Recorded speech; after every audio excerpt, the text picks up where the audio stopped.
I love that the Baton Rouge community is family. We are the best of the best. And what makes this place and what makes these people, I can't tell you. I just know that they are. I've lived here my entire life, and Baton Rouge always feels like home. So I always feel safe, I always feel like I'm in a place of support and love and compassion. And I've always felt that my entire life here. I love the fact that in Baton Rouge, we can do life together. We have the opportunity to be the next great city. We're a city full of dreamers. You know, a lot of people want more out of life, and I really enjoy that, seeing people want more and actually go for it.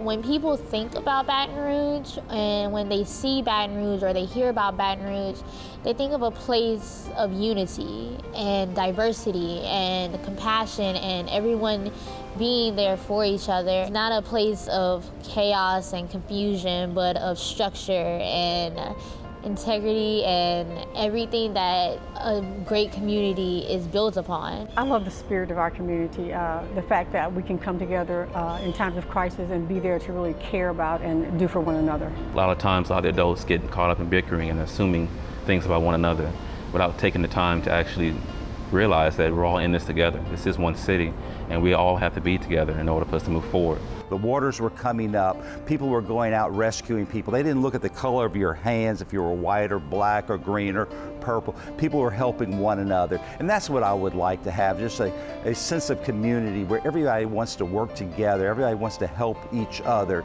like we did during the flood, like we're doing right now to rebuild Baton Rouge. To make our community better, we have to first acknowledge some of our deficits, some of the gaps that we have. The potential is endless for our community to keep growing, expanding, and getting better. But we'd have to listen and coordinate and collaborate with each other even more.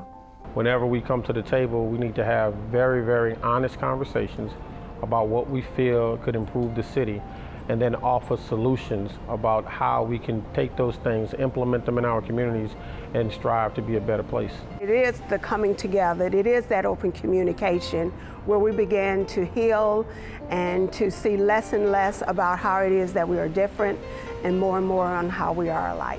If we're going to come together and we're going to say we care about each other, then in times of crisis, whether we agree or disagree, we have to find some common ground and work together towards solutions and not just out there angry about everything that happened. What I see for the future of this community is peace.